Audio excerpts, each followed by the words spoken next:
Good evening and welcome. I'm Bill Coyle, DPW Director for the town of Plymouth. Thank you everyone for attending this evening. This public informational meeting is regarding the Route 3A corridor study and will be presented by the Old Colony Planning Council, also known as OCPC. The town of Plymouth requested OCPC to undertake this study due to the numerous concerns we receive regarding speeding, traffic congestion, lack of sidewalks, lack of crosswalks, and the numerous accidents that occur along the Route 3A corridor. The town of Plymouth appreciates all the time and effort that OCPC has devoted to this study. And without further ado, I'd like to turn it over to Bill McNulty, Principal Transportation Planner with OCPC. Bill? Thank you, Bill. And thanks everyone for joining us tonight as we are excited to introduce to present our draft findings and recommendations from this corridor study that we've been working on for the past year. Bill did a great synopsis of how this came to fruition. It was requested about a year ago as we embarked on a new work program in our federal fiscal year, which runs from October to September each year. And we want to thank the town of Plymouth for being a great partner to Old Colony Planning Council and the Old Colony MPO, not only throughout the development of this study, but everything that we do at the MPO level, as well as, we want to recognize the Massachusetts Department of Transportation and our partnership with them and our great working relationship and their cooperation throughout this corridor study. MassDOT is the owner of this facility in the entirety of the section that we're looking at tonight, which is in the southern part of town. And if I could probably advance to the next slide.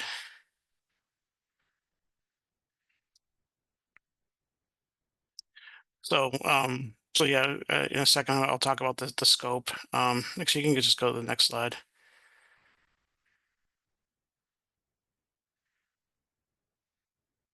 Thank you.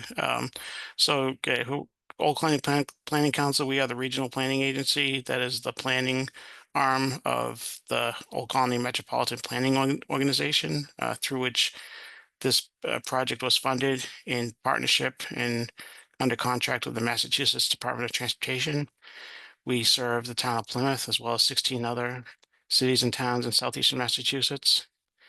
And so the study was initiated to look at those concerns the public has brought to the town's attention in recent years, particularly with speeding and pedestrian safety. Those are the two things that we heard right from the beginning, as well as congestion in certain areas as well.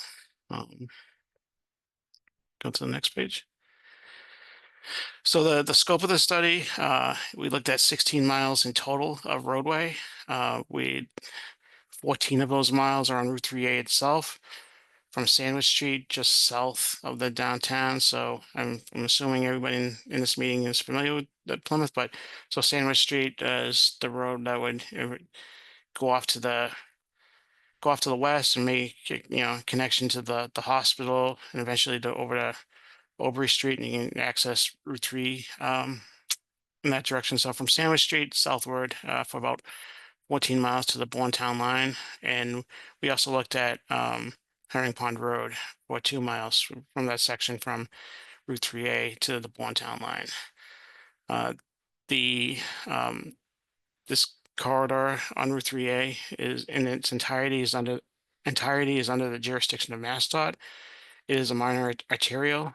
It's used for a multitude of purposes for travel throughout the town.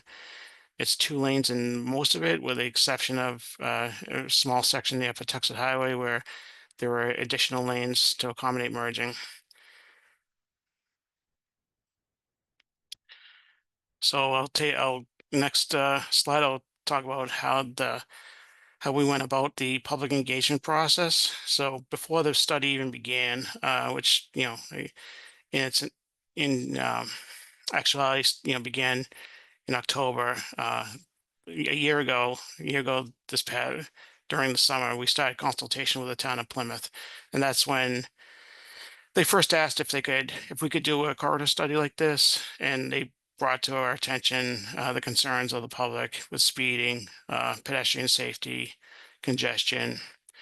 And we also reached out to the Cedarville Steering Committee, and they had recently done a survey not too long before the launch of this study. And they provided the results of their survey to us, and that was very helpful in forming the study.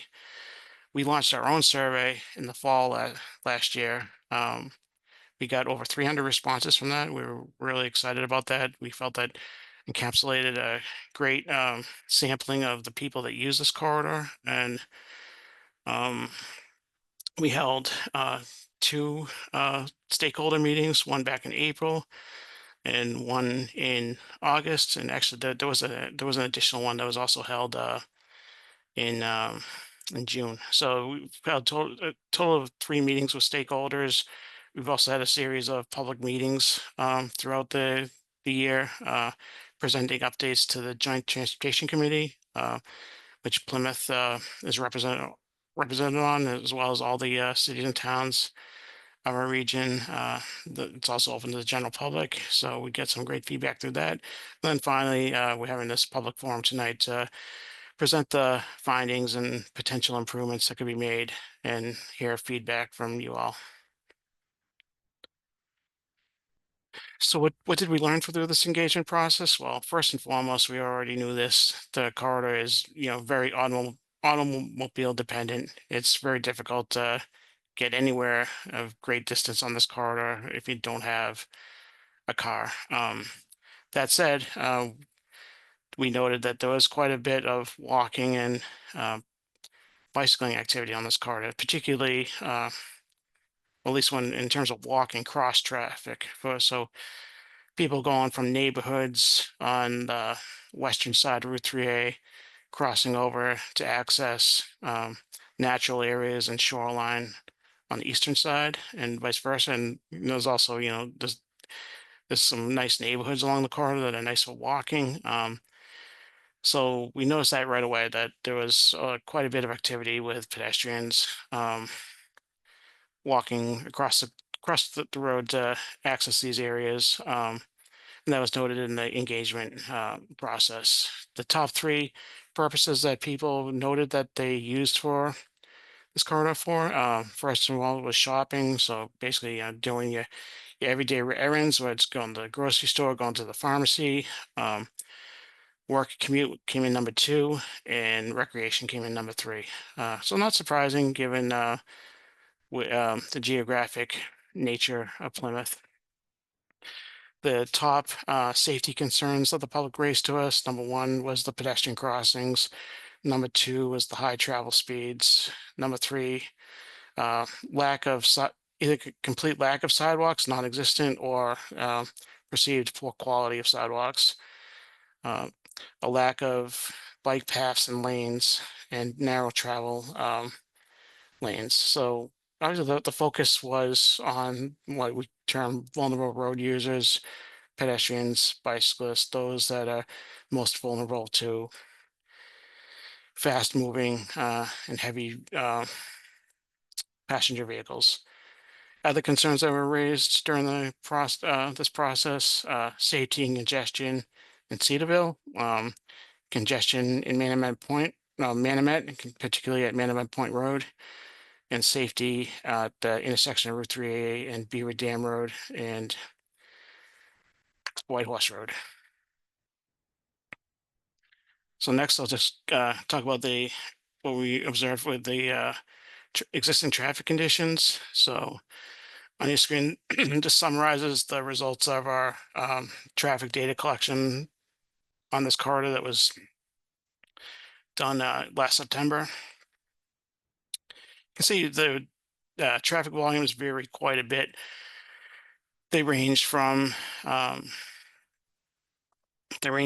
6,000 the northern part of the this corridor around from Sandwich Street down to down to Patuxent Highway, but then once you get to Patuxent Highway and the Rocky Hill Road area, volumes increase dramatically. In that section, it's carrying about 15 to 18,000 vehicles per day.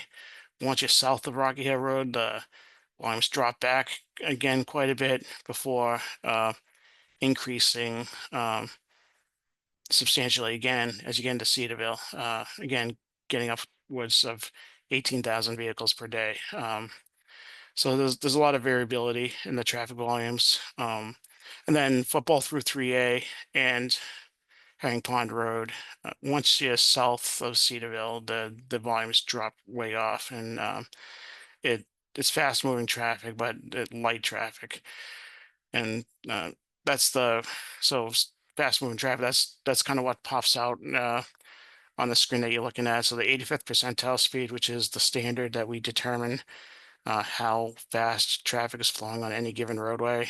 You can see almost across the board with only a couple of exceptions. It's about 40 miles per hour in multiple areas. It's in the upper 40s.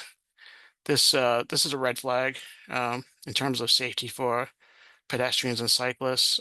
Those speeds would create a high hazard to both pedestrians and cyclists. A collision between a pedestrian and a vehicle moving at these speeds would carry a very high likelihood of a fatal injury. So, and almost universally, these speeds are above the posted speed limit. The posted speed limit does vary, but it's generally it's 35 miles per hour in spots, goes up to 50 miles per hour in one spot, kind of near the Powerhouse Road area. But most of the corridor, the speed limit ranges between 40 to 45 miles per hour. So speed is definitely a concern on this roadway. I know this is the next two maps I'm going to show you are difficult to see on your screen, so I'm not going to get too much attention to them, but I just want to show you in our draft report, we do geographically show these traffic volumes and speeds. So this is an example of a map where this traffic data is plotted out in the next one. And this is an example of a map showing the pavement conditions. Again, it's difficult to see at this scale on a screen. We didn't see any areas that jumped out at us where what we would call poor or failing pavement conditions. Pavement along the entire corridor, as we observed, was in pretty good shape. So it's definitely good news. And there was no areas that we seemed to think that there was any immediate concern of infrastructure failure. In terms of, in addition to looking at speed and heavy vehicles and traffic volumes, we also look at intersection conditions using when we conduct turning movement counts during the peak hours. So the morning commute and the afternoon commute. And then we're able to calculate level of service based on that. And we're also able to calculate a crash rate, which is a measure of crashes per million entering vehicles. And that's a standard that is used to determine crash frequency. Most of the intersections along this corridor are operating really well. Most of them are stop sign controlled, and the stop signs are adequately processing traffic at the given locations. That said, we know of areas where there is significant delay. Route 3A at Manamet Point Road, as we already talked about. There's the delay there. Some delay at Route 3 at Beaver Dam Road and White Horse Road, although safety is the bigger concern there, or delay, and then obviously delays in Cedarville. So in the next few slides are probably why most people are here. We talk about the issues we've identified and potential improvements that we're talking about to remedy these. So pedestrian safety, again, we've already talked about that, but we narrowed it down to two particular areas where this is really occurring. in the area of Long Beach and also the area of Pilgrim Beach. That higher than higher crash rate in relation to the rest of the corridor at Beaver Dam Road and White Horse Road, and traffic congestion in Manomet and Cedarville.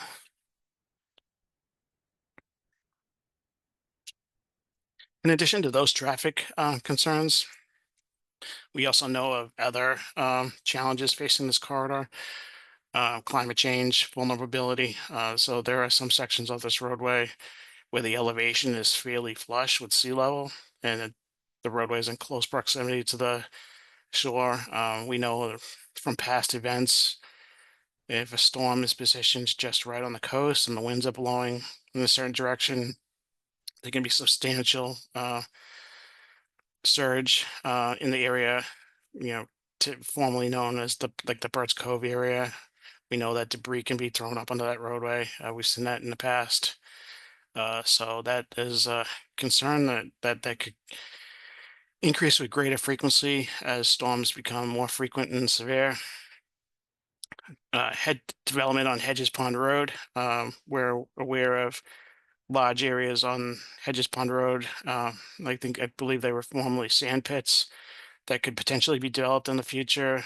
In the short-term future, I know there's been a lot of heavy vehicle traffic hauling earth out of that area and going through Cedarville. So that's something that's been brought to our attention, and any future development could impact Cedarville. And also the area around the former Pilgrim Nuclear Power Station. It's gone. I've seen by different names. I think Pilgrim Woods. So 1,600 acres, mostly woodland around that power station. I know that they're actively looking at how to use that and how to develop that, and any development of that would obviously contribute significantly to traffic on Route 3A, and plans would have to mitigate traffic increases on Route 3A. So finally, so knowing these issues, we've identified some potential improvements that we can address some of these. So for the vulnerable road users, the conflict between high travel speeds and people walking or on bicycles, kind of break it down to 3 categories. So speeding is obviously an issue. A short-term, lower cost remedy for that would be just increased traffic enforcement, increased speed enforcement, using the dynamic feedback signs, the signs that show drivers how fast they're going, and they use some sort of alert, whether it's a flashing strobe or what have you, if you're above the speed limit by a certain range. High cost, longer term remedies for lowering speed would be physical traffic calming, putting in traffic circles or roundabouts at Cliff Street and Clifford Road, for example. That would definitely lower the speeds on that roadway. Using other techniques to physically change the design speed of the roadway. So what we know is that people typically drive the design speed, whatever they feel comfortable. So you could go out and make the speed limit 15 miles per hour. People aren't going to drive it because it's unrealistic. So the best way to decrease speeds is to change the design speed. For pedestrian crossings, go back for a second. So pedestrian crossings, the existing crosswalks at Cliff Street and Clifford Road, they're the parallel bar type crosswalks. Those really aren't standard anymore. We would want to see those replaced with high visibility crosswalks. It's often called the Continental Crosswalk, or the ladder striping or zebra striping, like a very high visibility treatment that can be seen from a distance away, alerts the driver that they're coming up on a significant crossing, and using those in conjunction with the rectangular rapid flashing beacons, which are also proven very effective at lowering speeds for drivers approaching crosswalks. Um, More longer term, higher cost measures would be to use a pedestrian hybrid signal or a hawk signal. Um, Depends really on the volume of crossing and how the how much you won't really want to stop traffic. But a hawk signal, so that that's always dark unless a pedestrian is present. Then if a pedestrian is present, it goes through this cycle where it's alternating red lights, a yellow light, goes to two solid red lights, which means stop. And then finally, once a pedestrian is crossed, goes back to dark, and allowing the pedestrian, allowing vehicular traffic to go. And then for a cyclist, and we recommending exploring the construction of a shared use path along the corridor, whether it's directly connected to the corridor or, if it's offset, if land use, land permits, physically separating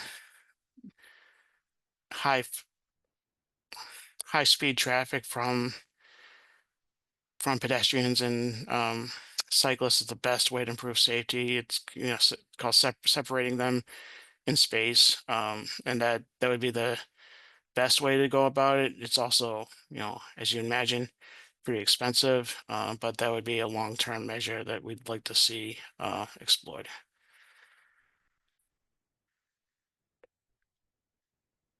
Next.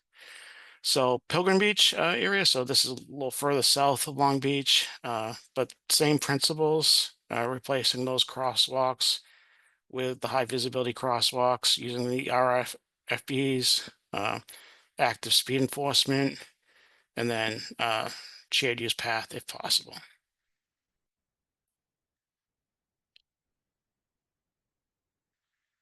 So Route 3A at Beaver Dam Road and Whitehorse Road. So given the crash rate and also feedback from the town, we did a little bit deeper dive into the crash history here than was done at other locations where, so most of these locations along the corridor where the crash rate was observed to be really low. We just used the crash rate. At this location, we obtained the collision diagrams or the police reports from the crash reports from the Plymouth Police Department. We're very thankful to the Plymouth Police Department for providing us with those. And we prepared a collision diagram that gave us a better idea of crashes that were happening here. And the trend that we noticed were most of the crashes were on the southbound approach of Route 3A, approaching Beaver Dam Road. So, because if you can picture driving south on that, 7-Eleven would be on your right-hand side. A lot of those crashes seem to be involve traffic coming in and out of that business. Whether there are collisions between vehicles on 3A and vehicles coming out of 7-Eleven itself, or traffic that stopped on 3A to allow someone to come in and out of 7-Eleven, and then that person who stopped got hit by a vehicle from behind. That was definitely the most common type of crash. There were no, excuse me, no other patterns of crashes that jumped out there. The other crashes that occurred there were kind of random, no discernible pattern. So it was really that pattern on the southbound approach that we noted. So our our recommendation would be to for the to work with the business to see if there are any opportunities for access management there. If the driveways can be moved a little bit further away from the intersection, that may be difficult because it's not it's not a very large parcel, so your options may be limited. And another thing that we're offering is that our agency, Old Colony Planning Council, can work with the town and MassDOT and conduct a formal road safety audit at this location. Road safety audit is a separate process where we would work with the town. We actually go out to the intersection and as a group, we'd identify any issues and any short-term measures or long-term measures that can be made to improve safety. So we're certainly available to do that.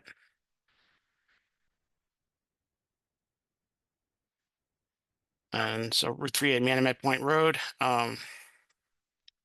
we from the reports that we get from the public, congestion and delays were an issue here. We observed that. When we started to do our analysis, it wasn't fully clear what was causing those delays, at least not in the software that we use. You know, not using the software and just thinking critically about it. So it may be that the traffic signals, because the signal system isn't that old. Um, it was put in the late 2000s, I think. So I think the signal system is no more than 15 years old. So it's fairly new. It should be operating well. But it might be that, population has outpaced what the phasing and timing of those signals should be. So we would recommend that the state do an assessment of the engineering, or do an engineering assessment of the phasing and timing there, just to make sure that, it's still what it should be. And the other the other thing that could be happening here, and this one's more complicated, more difficult to fix, is that there are a lot of curb cuts in that area. There's a lot of businesses, a lot of properties, and they all have their own individual driveways. And anytime you introduce a new curb cut and vehicles coming in and out, it's going to just add that much more delay to the roadway. So that could also be the issue there, just be the volume of traffic coming in and out of those businesses, which is more difficult to fix. So a very long-term measure would be to work with businesses in that area and see if driveways can be consolidated, see if some can be moved, and just identify potential measures that could just improve traffic flow overall through that business district, because it is obviously a very important business district. It's very busy, and it's great that's thriving, but at the same time, look at improving traffic flow. And then finally, Route 3A at Herring Pond Road, at Hedges Pond Road. So I'm not going to say a lot about this because the good news is there actually is a project under design for this. The town, working with consultant and MassDOT, has initiated a corridor improvement project for Route 3A in Cedarville, in scope, it's about a half-mile total in length. It would extend roughly from the Shaw's driveway or CVS driveway southward down to White Cliffs Drive. And we include those two intersections. Those two intersections would be the focus of this improvement project. They would be upgraded and reconstructed with either traffic signals or roundabouts. That has not been determined yet which solution is favorable, but that's going through the design process, and the next stage of the design process will narrow that down, whether it's going to be roundabouts or traffic signals. But it is a very important project where we recognize that there's a lot of community support for this. There's both community need and infrastructure need for this. We're going to work closely with the town and MassDOT to program this project when it comes to that time. So we have the Transportation Improvement Program, which is one funding source for roadway improvements, and it's a 5-year program. It's updated every year. So the next go around, this is a project that could potentially be vying for programming in that tip, and where we will work closely with the town and state to see if we can get this project programmed as soon as we can, because it is an important project. So with that, kind of open it up to any questions and answers, or any questions, and I'll answer them the best I can. So I'll hand it off to my colleague Sean at this point, and he'll if you have, if you want to speak, you can raise your hand. Or if you've already asked something in the comments section, Sean can. Yep, we have a couple of questions in the chat as well as one in the Q&A section. Okay. Matthew Quinn asked if if there would be a potential rotary at Herring Pond and State Road, but you just talked about that. That's in the scope of the project. And then Catherine Leary, she's a resident of White Cliffs. She asked if there are plans to do something about the intersection of Herring Pond and State Road. Waze now sends more drivers there to State Road toward the bridge in the heavy traffic. And then she also asked when the project that you mentioned is going to happen. It's in the early design stages, correct? Correct. So it just kicked off design. Long story short, it was there was an original project that we were looking at for Route 3A at Herring Pond Road. And then once everyone started to look at it, it seemed to make sense to do uh, Hedges Pond Road as well. Because a couple reasons, they both obviously have need, and since they're so close together, operations at one affects operations at the other, so it really makes sense to do both at the same time. Of course, in doing so, it makes the project a lot more expensive. The next tip that we're starting to develop, which we'll start developing it in earnest probably around November, and then it gets endorsed ultimately in the spring and May. But it will be the out year that we're looking at now is 2031. It's a 5-year program, so the next tip will be 2027 to 2031. So 2031 would be the most realistic time that this could be programmed. That said, that's just an initial programming. Sometimes if projects really move quickly through the design process, we can move projects up, especially if there's funding opportunity to do so. So we always encourage design to keep moving. And yeah, we'll do everything we can to work with the town and state on this. Okay, and those are the only questions. Catherine also put the same question in the question and answer function. We also have Nathan Brown. Thank you so much for putting all of this together. I really appreciate it. If I can do anything to support this, please let me know. And then Tierney Carey, thanks for this, resident and frequent user of pedestrian sidewalks between Long Beach and Stevens Field. Is there no immediate plan to address the state of the sidewalks even without a separated share use lane? Yeah, I should have pointed that out. So these slides kind of just highlighted the major areas that we're looking at. So overall sidewalk improvement is something that we're recommending. Yeah, and some, I noted that I mentioned that the pavement conditions of the roadway itself was in good condition.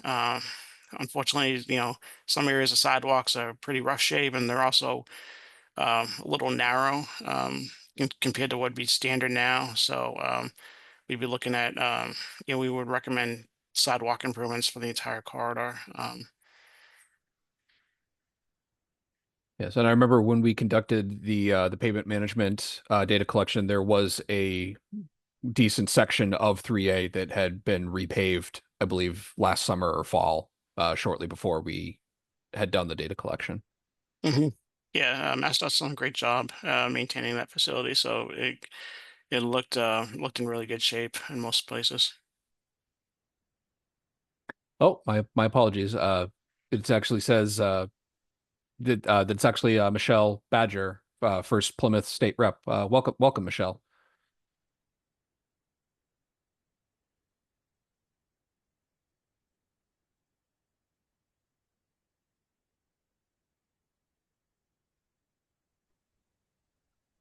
Sorry, I was just going to say that it's helpful on our end, and I'm again not sure why I'm showing up as Nathan. I think he may have registered himself instead of me, so I apologize for that. But I really appreciate all the work that's gone into this. I mean, we all are clearly it's a dangerous part of our road in Plymouth. And so in any way, if we can help, just please reach out. I really appreciate it. Thank you. Thank you. We appreciate it. And thanks for joining us tonight. Of course. Okay, well, those are the only comments or questions that I've received thus far. If anybody else has any questions or comments, feel free to type them in the chat, the question and answer, or use the raise the hand function, and I can unmute you. Oh, Yes. I do have one. Okay. Michelle Christensen, you should be able to unmute yourself now. Yes, thank you. Can you hear me? Yes, we can. Okay, just a quick question. When you conducted your survey, did there happen to be a Friday or a summer weekend time? In particular, we see a tremendous amount of traffic at Route 3 in Cedarville coming off of Route 3, excuse me, Route 3A in Cedarville, where they come off of Route 3 to try to avoid bridge traffic. Both Sunday and Friday, in particular in the summer, it is backed up for miles on Herring Pond Road there. And then, of course, as people are trying to turn right and, kind of cut that end of Route 3 down. So I was curious if you were just running it on a normal weekday or if you actually were able to pick up some of that traffic in your survey. The data that we collected was on a weekday. It was typical weekday. So they were out from Monday to Friday, and then we took a 48-hour sample, which is and cut down to a 24-hour average. That's typically what we do. Yeah, so that would be the extreme that we see now. But in the last year, I would say year and a half, it's exponentially grown almost 10x. You can sit at that intersection a good 30 minutes from the Little Red Schoolhouse trying to get there. And it is, obviously we know that, but it has gotten worse and worse. So I just wanted to mention that. Thank you. Okay, thank you. Okay, thank you, Michelle, for your comments. I do have another comment in the chat. Chuck Moore, he's a Cedarville resident. He says the year 2031 is too far away. This should be done sooner. Your graphs show how busy this area is. I don't know if Bill, if you want to maybe give a description of how the TIP process goes and why this project is scheduled for that year. Yeah, so basically, like as I've said, the TIP is a 5-year program. The most recent one that's going to go active in October is 2026 to 2030. So essentially, we've already programmed out 2026 to 2030, and then so 2031 would be the next year, the next blank slate year, if you will, for programming. It's also there's the realization that it takes years for these projects to be designed. Yeah, right now this is very preliminary states, pre 25%. So projects, not to get too technical, but they go from project initiation, where this project is now. It'll eventually you'll have a 25% design, which would trigger a public hearing in town, and that's when people can voice their opinions on the preferred alternative that's identified, as well as voice opinions on other options that they should be looking at. That continues to move through the design process. Eventually gets up to 75%, and then 100%, and then PS&E. So it takes a while, and we believe me, we understand. We wish these projects could move faster. We also wish we had a bottomless checkbook, and with funding for all these projects. Unfortunately, funding is a reality that we have to work with. The TIP has to be fiscally constrained in any given year. We just have so much money that we can spend on projects, so that's another reason why it kind of takes up to 5, sometimes more than 5 years, but realistically 5 years to get these projects programmed. We are very sympathetic to the need. And but there, as I said, we always encourage that projects move through the design process as quickly as they can, because cases do arise where a project cannot be advertised, and suddenly we have this slot of unfunded, unprogrammed funds. And if we have a project that we can plug in, that's all the better. So we certainly encourage the project to continue moving forward in design. And we know from past experience, the town of Plymouth is really great in moving projects forward. And for anybody, including Mr. Moore, I put in the chat the link to the state's TIP project website, where you can look up this project and see its current status and any updates that it has, if you would like to check in on it from time to time. Thanks, Sean. You're welcome. And I see no more additional comments or questions. Anybody else have anything they would like to ask or state for the meeting tonight? Hi, everyone. This is Barbara LaChance, Mass DOT District 5. I just want to thank Bill and the OCPC team for doing such a great job on this study and the other studies that they've been working on. Looking forward to seeing the projects that we can get out of this study. Thank you, everyone. Thank you, Barbara. Thank you, Barbara.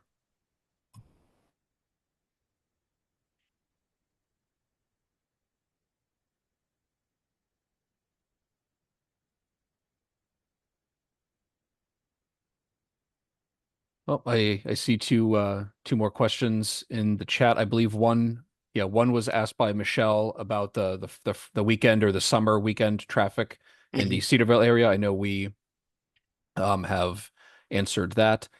Brad Diefendorf, my apologies if I mispronounced your name.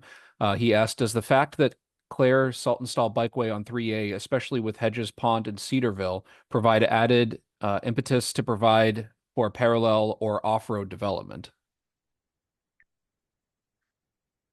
So yes and no. So from a design standpoint, nowadays any project going through the design process, getting a facility in this case a bike path or bike lane off the roadway and onto its own separated path is always preferred.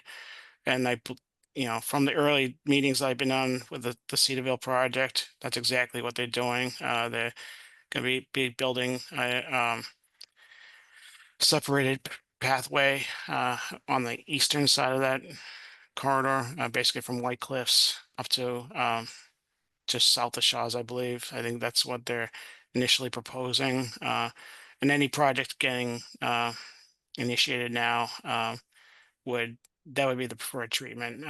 Obviously, you run into challenges with that. The first and foremost, the most obvious one being right away. A lot of times you're impacting private property where takings would need to be made. I don't know if that's the case here, but that would be a major issue that to be addressed. There's also the cost. But that'd be the preferred treatment. In terms of the Claire Saltonstall, it doesn't really create like any additional push for a shared use path. It just as I said, that's kind of already a design standard that it has to be ruled out before you consider anything else. Thank you, Bill. Hopefully that answers your question, Brad. If not, if you'd like further elaboration, please type it in the Q&A or in the chat.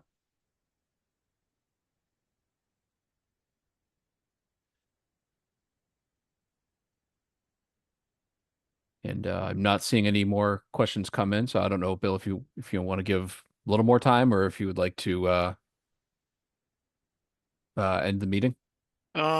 Yeah, if there's no more questions or comments, at this point, the scheduled time for this was from 6 to 7, so I don't anticipate anyone else coming in at this point. So if we don't have any additional questions or comments, we can certainly adjourn this webinar. So my contact information is there on the screen. If people do have additional comments or want to talk further about the study, by all means, shoot me an email or give me a call. Happy to talk about it. Always happy to talk about projects.